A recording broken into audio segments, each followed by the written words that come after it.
Hey guys, I wanted to make a video talking a bit about my future, some retrospectives about the year, honestly both years at TL, and also some of the topical things regarding, like North America, like coaching staff, and also why like we don't succeed at Worlds, at least not to the extent that fans like. Though I won't defend this year as a success in any shape or form. I think this year was obviously a disaster. Um, so I'll kind of go in order. I'll get the thing that's actually the easiest out of the way first. My future. I haven't decided anything. I have some options available to me.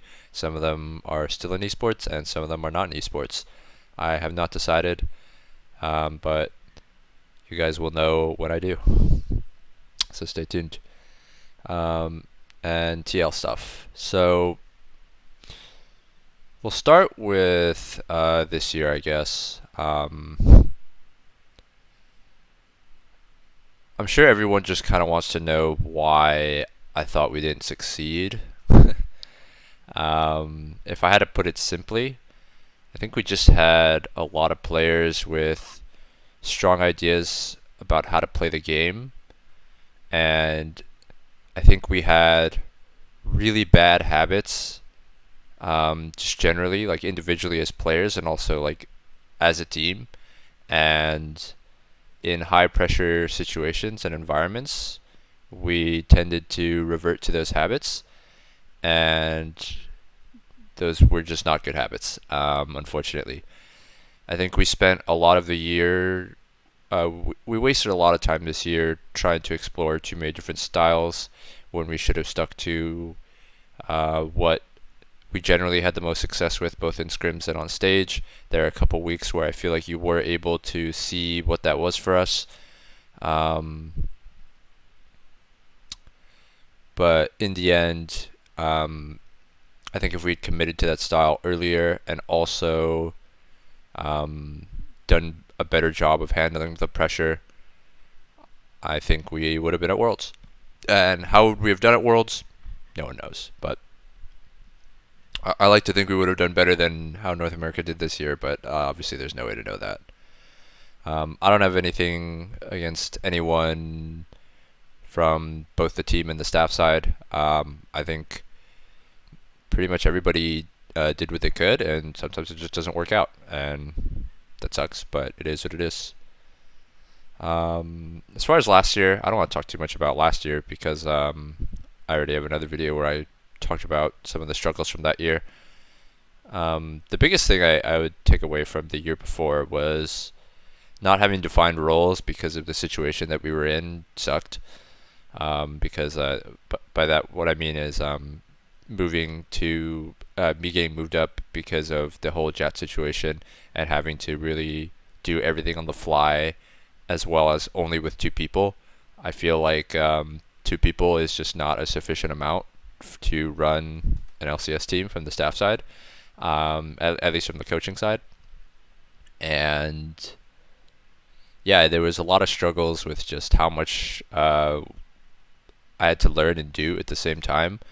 And I have some regrets about some of the drafts that happened at Worlds, but it's funny looking back on that year now.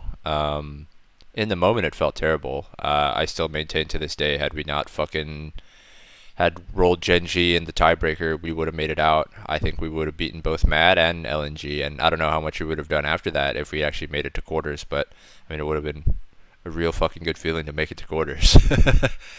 It's funny looking at that now because I'm sure many teams would have been happy for us to go 3-3 and lose a tiebreaker, especially after the disaster that was this year where three teams got 3 wins as a collective. But you live and you learn.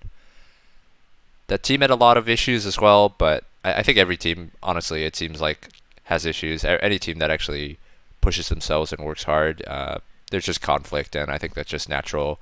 Maybe not natural, but like just common in team environments where you spend a lot of time with people, and at certain points you get frustrated with not their personality, sometimes how they're playing, and it's just inevitable, and you just have to do your best to push through it and come to a middle ground and hope that's enough for you guys to succeed. And it was last year enough to succeed to the extent that we did at Worlds, and this year it was not. Um, I don't think that's I don't think that's a failure of anyone individually. I think it's a failure as a collective. And yeah, I would say this year, the one thing I'll say to defend us about this year, it's like we lost two really close game fives that could have gone either way, and if either of them changed, the whole narrative about our year is different. But we didn't. You know, we did lose those game fives, and I think not making worlds with this roster and not winning either split, yeah, you could categorize that as a failure as far as the results go. I think that's fair. So moving on, the next thing I want to talk about was coaching. This is kind of like a broad topic. There are different things I want to cover. I'll start with public coaching and like public content and like the importance of public content as a coach. I'm a bit mixed on this. The first thing I'll say is I think public content is good for establishing kind of like a basis of knowledge and competency for getting your name out there, and I guess also kind of allaying fears of the public that you're just like some guy who just like used connections to get into his job. You don't actually know shit. I think it's good at doing that, and I think it like obviously if you're like educating the public, like I think like being like a public coach, it's important to have public coaches in the space. The things I want to say, first, I probably should have done this earlier. I want to give context on like myself as like kind of like what I've done in my career, because I think even some of the people who I worked with at TL probably don't know the full extent. I have been playing League since season 2, and I've been the equivalent of like Masters Plus at a minimum every single season in North America since season 3. So I've been at a high level in League in a long time. More than half of those seasons, I've also been Challenger. So I have a lot of experience with the game. The highest level I reached as a player was essentially the equivalent of Academy. I played Challenger Series back in the day. I had Academy offers at multiple periods that I did not take for various reasons. So about Academy level, and I've played on many different teams in the time that I was trying to go pro, which is mainly season 3 to season 7. So I have a lot of experience on the teams from the player side at least, although a lot of it is a bit on the older side. I understand that. I have hundreds of sessions of me doing public coaching.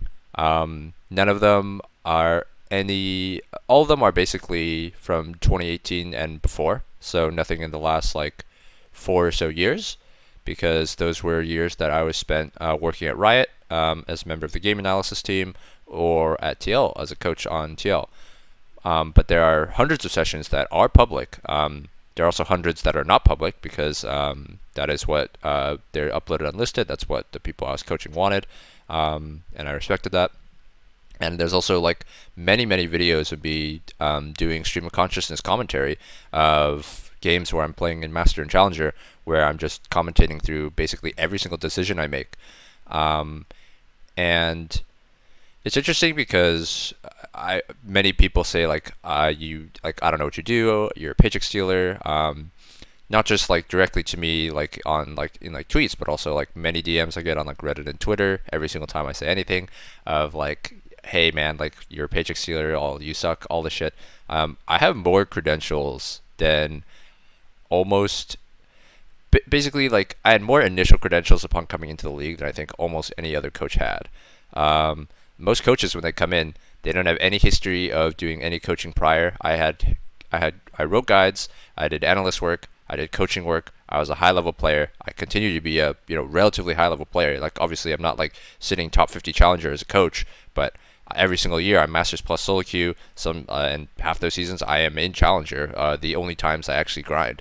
And on top of that, I worked at Riot, and how much you care about that, I guess like it's hard to kind of explain. Like the game analysis team, it's a team where you have to be like D4, D3 plus just to apply. Then you go through several interviews to prove that you actually know not just a lot about the game, but you also know how to communicate about the game, which I'd argue is just as important for a coach as your game knowledge. Because if you don't have the ability to communicate with your players, it honestly like doesn't really matter how uh, smart you are. Um, to kind of finish up on the topic about public content, I tangented a little bit because I feel like it's important to provide context on who I am, because I feel like people really don't know who I am. I think people know aspects of my past, but no one really knows like the full thing. And yeah, I'm talking myself up a bit. First time I'm doing it in years. Generally, I just go with something that Anero actually talked about in a tweet, where a lot of the time, if you don't make public content, or you don't like advertise your public content, you are just kind of chained to your results. And for the last 4 to 5 years, I've been okay with that. I understood that. I always thought there were better things to do with my time. This is not a shot at people who do public content while they're working on teams. I think if that's something that excites you, if that's something that refreshes you, then you should feel happy doing it. For me, I just always felt weird doing it because I felt like my time was better spent watching VODs and improving myself and improving my knowledge individually, and then being able to translate that to the team, and or just talking to players in that time instead. But that doesn't mean I think no one should do it, or no one is able to do it and still be a useful coach on an LCS team or LEC team or whatever. I just personally did not see it as a priority, especially because I felt like I had enough credentials publicly about like just with the history and the videos that I did have. Even though, the thing I'll say about those videos is those were videos where I was coaching only part time. It was before my peak as a player. It was before my peak as a coach, and it was before my peak in like knowledge about League of Legends.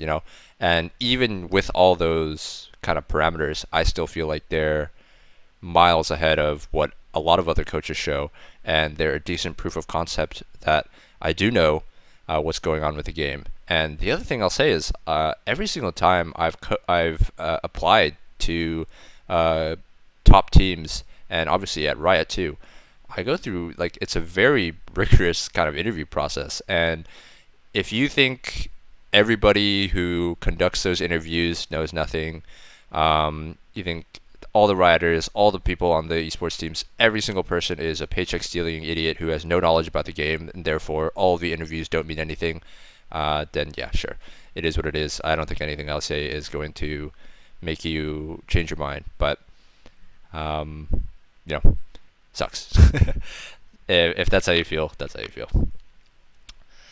So the next thing I want to talk about as far as coaching goes is something that Rigby talked about when he was talking with like Cloud Templar, Lyra, whatever. They were just chatting it up, and he talked about how he feels NA coaches care more about showing how much knowledge they have versus like actually being a coach. I don't want to speak for other people because I really only had a good grasp of what the coaches at TL were doing. And I do think it's like it can be easy to kind of fall into this trap for some people. I think at times I probably did as well.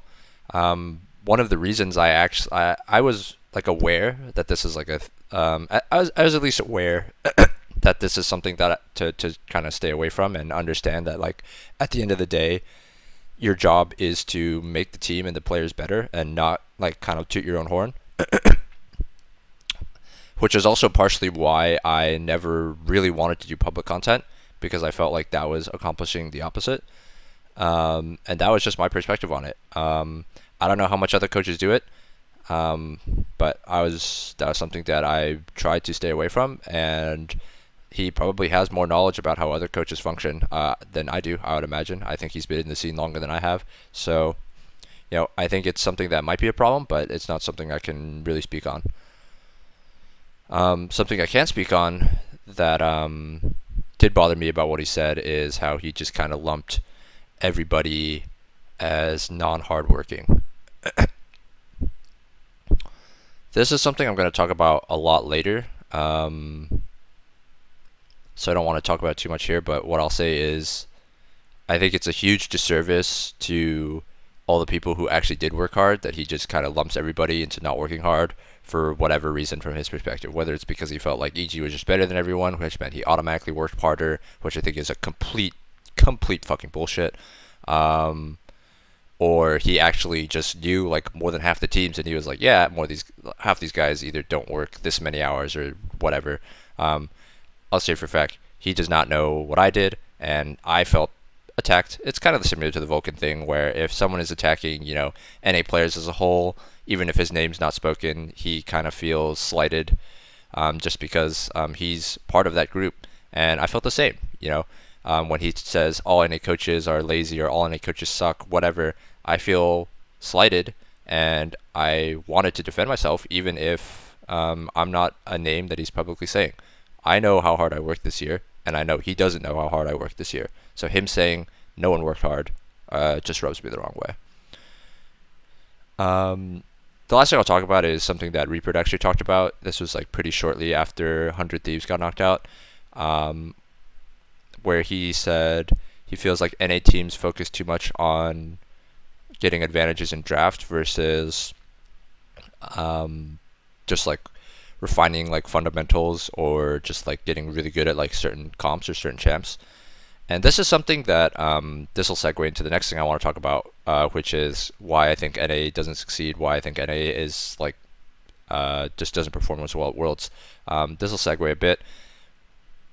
I think if you're a North American team, it's almost impossible to play the exact same meta that Korea and China play and just be better than them at it.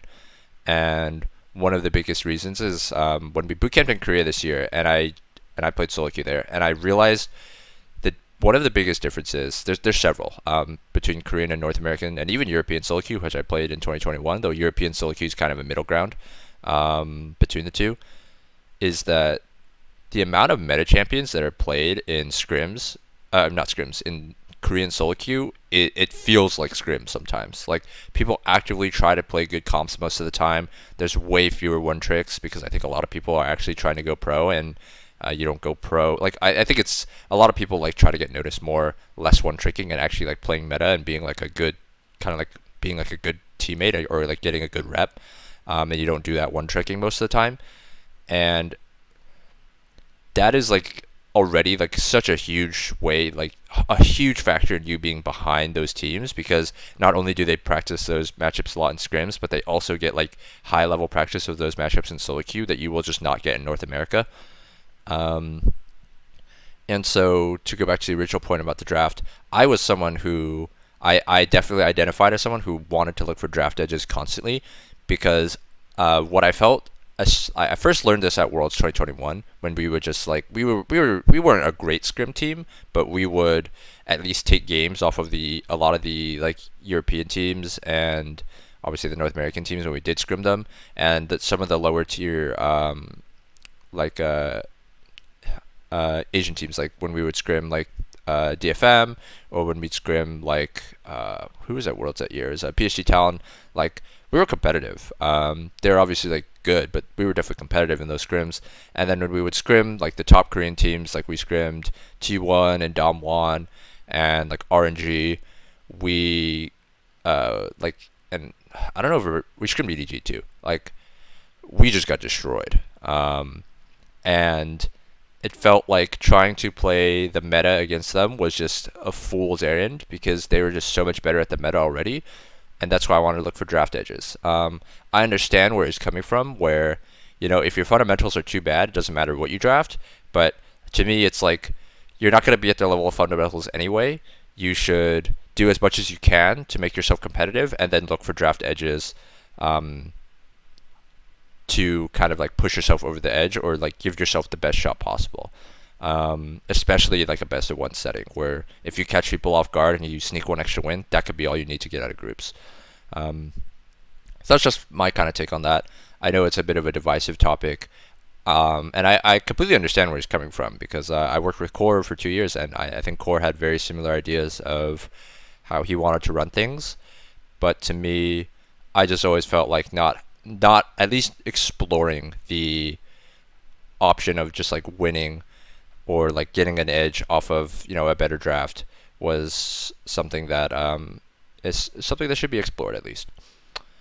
Um, so now to go into why I think NA doesn't do well at Worlds. There are multiple reasons. I'm going to talk about work ethic last because that one's the topical one, and that's also the one I disagree with the most. So I'll save that for the end. The first one I want to talk about is the scrim schedule.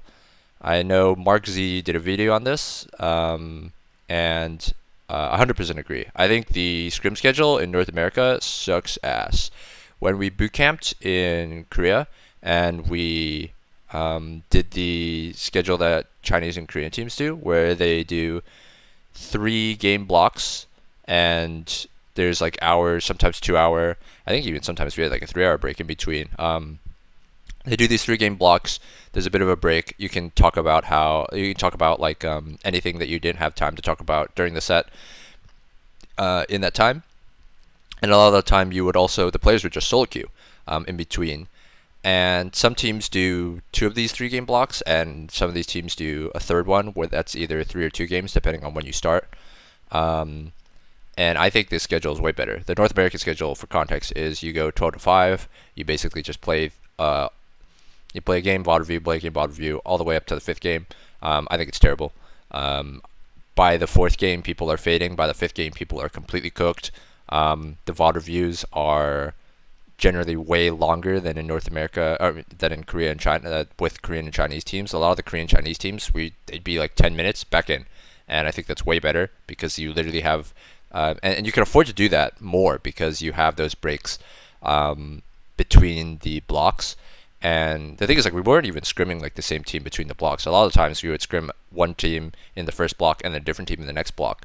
But it's just like having that time is so much nicer because if there are stuff that you really need to talk about as a team and hammer out as a team, you can use the time for that. And if there isn't, then you can just play solo queue, and the solo queue is high quality, or at least much higher quality than North America. So it doesn't even feel like a waste of time to play the solo queue. It actually feels good to play the solo queue, I feel, a lot of the time.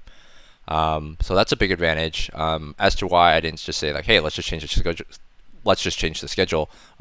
It was not that easy, especially for me. I'm like the second/third coach on a team, and I wasn't even like a guy who would schedule scrims or have any of this. I wasn't like, this just wasn't like part of my job, in the sense that like I was not handling like scheduling or any of that aspect. I wish.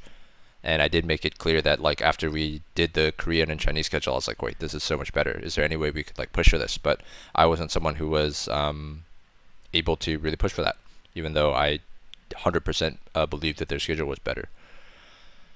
Next thing, solo queue. So talked about this a little bit already. North American solo queue sucks. It is terrible in comparison to Chinese, Korean, and even European solo queue. People will say, hey man, all these other regions, like their solo queue also sucks. Sure, I'm sure it sucks. I'm sure like Brazilian solo queue is also bad. I'm sure like I know Latin American solo queue is bad. I'm sure like Japanese solo queue is bad. A lot of those regions, they don't even have to play it. They can just play Korean solo queue. And people are going to say Champions queue. Champions queue is not the same. So this is kind of like the schedule too. It's like if we had the Korean and Chinese schedule, Champions queue would not be open in those like periods in between blocks, and we'd be forced to play North American solo queue. And I highly doubt you would find a high quality North American solo queue game at like 4 p.m. or like 5 p.m. or whatever. Like if we do 12 to 3 and then like 5 to 8 or whatever, like you would not find a good solo queue game in the in between period like you would be able to in Korea. And it's not even the quality too. It's like the actual queue time. Like I wasn't particularly high in Korea. I peaked like 99 LP. My MMR was like low masters, very very occasional like GM player in my game. But like I could queue up at like 2 a.m. And a lot of the times I was queuing up at like what I would call like complete dead Chinese wind trader hours in North American solo queue of like 2 to like 6 a.m. And I was popping in like 1 to 2 minutes with like pretty high quality games. And I know some of the players who would play through those hours too. Like they were playing high quality games. It was like crazy to me to open up streams of, or just like look at like the pro games that are going on OPGG and see like, hey, there are people playing like there are pros playing, and they're like full challenger games sometimes at these hours. That never happens in North America. You'll wait 20 to 30 minutes to play with diamond players as a challenger player in North America at those same hours, and that's an advantage. The fact that it's easier, and people are human. Vulcan talked about this a little bit in his kind of like notepad tweets or whatever. It is easier to convince yourself to play that extra game if you know you're going to pop in 2 minutes instead of 20, and you have a much higher chance of playing against actual competent players than Diamond 1-1 tricks.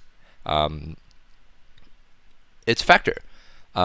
Is it the only factor? Of course not. I'm going to talk about the other ones that I think are also relevant, but to say that it's not a factor that Korean solo queue is just better than North American solo queue, Champions queue included, because maybe you can argue the hours that Champions queue is actually active and running, that it's competitive with Korean solo queue. I don't even think it's necessarily better. I think like the fact that there's comms and like there's like a cash prize is like not always like a good thing, because you can be less inclined to want to try new things because you feel like you're like afraid to like grief people. You might get pressured into joining comms when sometimes you really just want to focus on mechanics. There's less flexibility in Champs queue because it only runs at certain hours, and depending on your role, your queue might be way longer than the average Korean solo queue. Like there are a lot of issues with Champs queue too. I think like the actual quality of the games is probably relatively close, as long as like the really good players are queuing, and I think the really good players should be queuing. I'm not defending the ones that don't, but to say, hey, we solved NA solo queue because you have Champs queue. No, I don't think it's that simple. I don't think Champs queue automatically solves those things, and it is an incorrect assumption to say that just because we have Champs queue, the Korean solo queue advantage is gone. Not the case, especially because Korean solo queue isn't just Korean solo queue; it's also Chinese solo queue. A lot of good Chinese players play on it. I mean, and like Vietnamese players that play on it, Japanese players that play on it, all the top players, like LMS players too, like all the top players in that kind of sphere play on that server, and that is just also better than Champs queue because the players there are also better. And whether you argue the players there are better because of the solo queue or because they work harder, whatever, the players there are just very high level, and that's just a fact. The next thing is the practice partners. Iron sharpens iron. The fact that even if the Korean teams for some reason got put in a bubble and they could only scrim each other, they would still have better practice partners than North America. Especially, and part of that is just because their solo queue server breeds like more high level competition and more high level talent, which also in turn makes their scrims better. I also think like the mentality of their scrims is better. That's something that we could fix, or like theoretically could fix. I do think the way like a lot of North American teams treat practice is not good. I'm not defending that. And once again, like yes, I think Korean teams on average do work harder. I will talk about that once again later, but the quality of practice, even if they had to only scrim in-house, is higher, but that's also not the reality. They get to scrim Chinese teams, and they also get to scrim the top LMS teams, the top Vietnamese teams, the top LJL teams, if they want to. They don't have to, but they can. And that is an advantage. The fact that at best we get to scrim LAN teams who have to play on and when we scrim LAN teams, one of them has to play on higher ping, and that's basically all we can scrim. We don't really get to scrim European teams on anywhere resembling acceptable ping, because we're based in LA. If we're based in New York, then we could maybe, or like somewhere on the East Coast, like you could maybe argue like 90 to 100 ping is like somewhat playable, but we aren't. The reality is that we can only really scrim North American teams, and not even having like the option to scrim a lot of those other teams, it's a disadvantage. And to pretend that it isn't is a disservice to being like honest about like the shortcomings of the league. And it sucks, but it is what it is. Geography gap. And so the last thing I want to talk about why we don't succeed is work ethic. So I think it's been overblown how much work ethic actually plays a part. I'm not going to sit here and tell you I think every single North American player works hard. I know not every North American player works hard. I think there's also some Korean players. I'm sure there's probably less, pretty like capita or whatever you want to call it. But I'm sure there's less that don't work hard, but I'm sure there are some that don't work hard too. And like one or two people not working hard obviously doesn't uh, stop the region from like having the notion that they do work hard, and I know they do. Um, the thing I'm trying to push back on, basically, what I'm getting at with this is that there are North American players and staff who work really fucking hard. I know because I've worked with some of them, and I was someone who worked really fucking hard. In fact, I almost left TL this year right after Wheel 1 lock-in because I wasn't convinced I had the energy to work 14 to 16 hours a day. Um, Thankfully, I was able to find my motivation and stay. But um, I personally am someone who, until this year, I felt like if you weren't working 14 to 16 hours a day, you would not be even remotely competitive. And I think some aspects of that are true, but to shed some context on what happened to me this year was summer split, especially near playoffs when things were really heating up.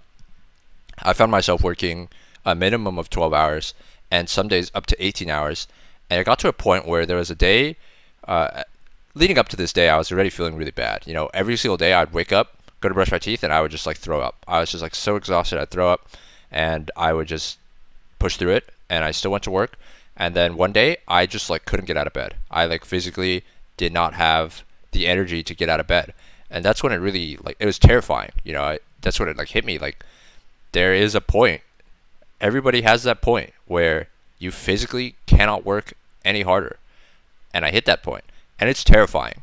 You know, it fucking scared me. Like the next couple of days, I took it easy. Like relatively, I was working like 8 to 10 hours instead of my normal like 12 to 16 to 18 because I was fucking it's fucking terrifying for that to happen to you. And I'm not saying 8 hours or 10 hours or whatever is enough, but the point I want to try to get at is everybody kind of has their point of their sweet spot where like you're working as hard as you possibly can to get realistic kind of return on your hard work. And I'll fully accept criticism that like we did this wrong or we should have worked this way instead or we weren't using our time properly or there's so many other things because I agree. There's a lot of other things that we could have done with our time than just beat our head into the wall and continue to scrim.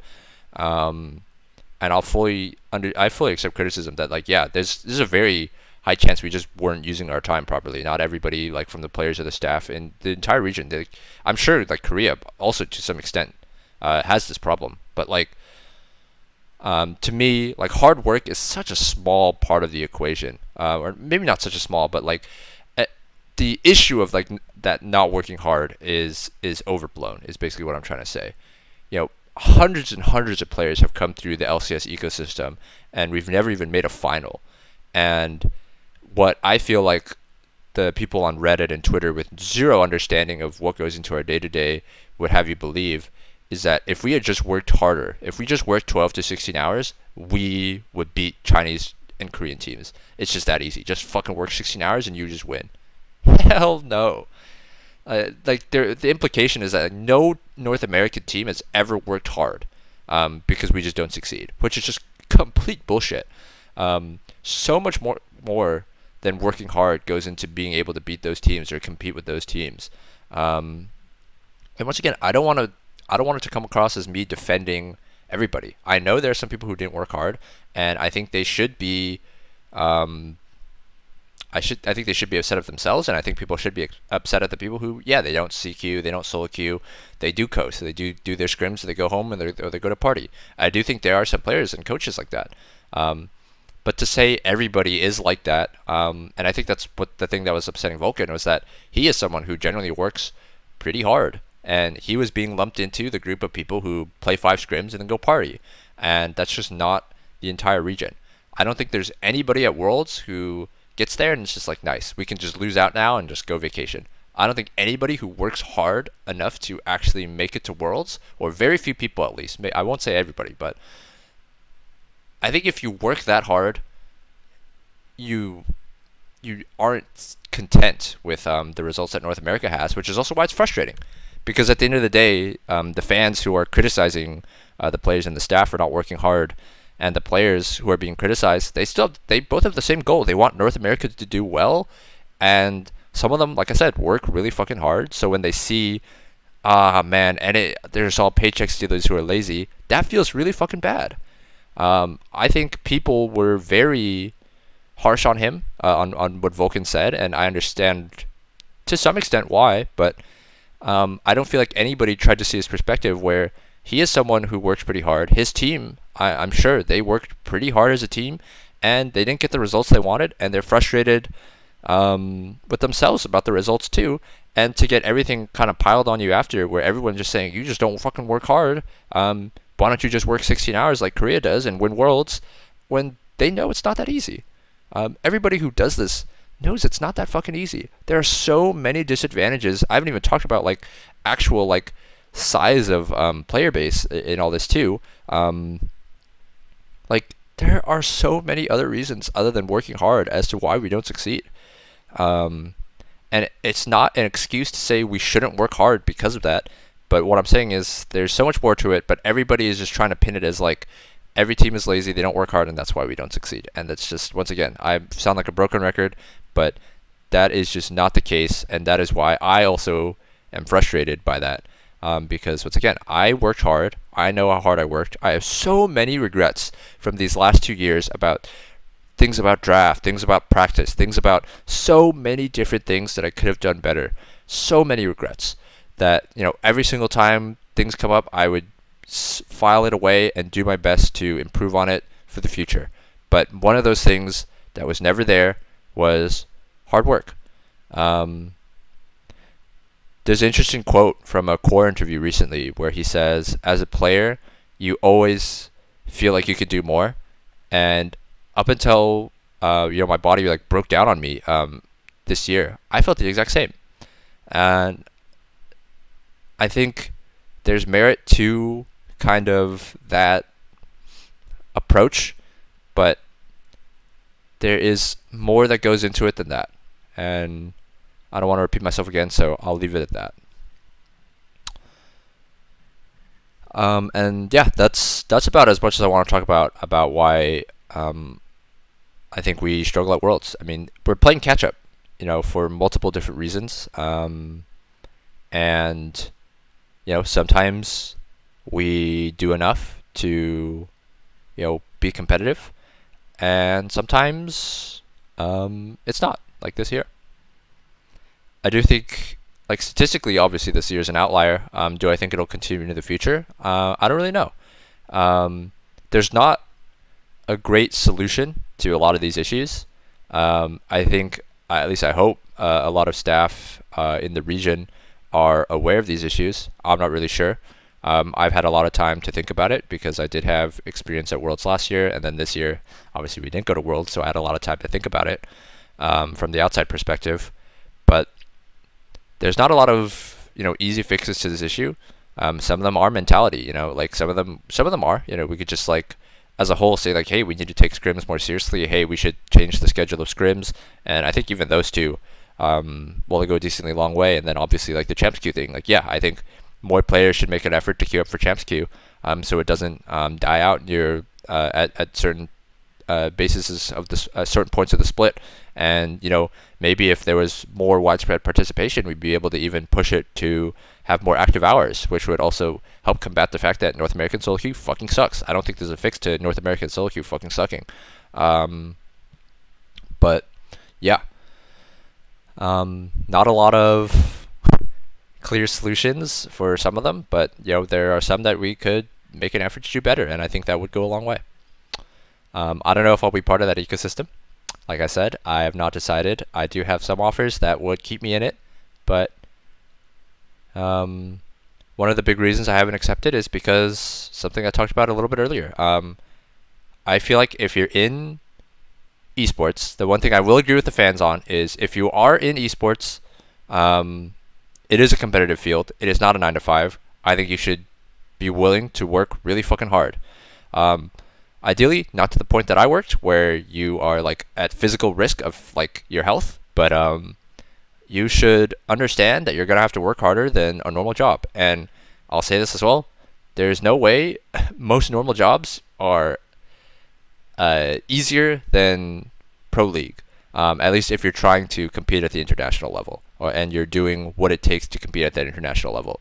Yes, I think if all you do is scrim, go home and party, and never play the game outside of that, and never watch any VODs, yes, that is probably easier than most average jobs. But I don't think the majority of players, and even in North America, do that.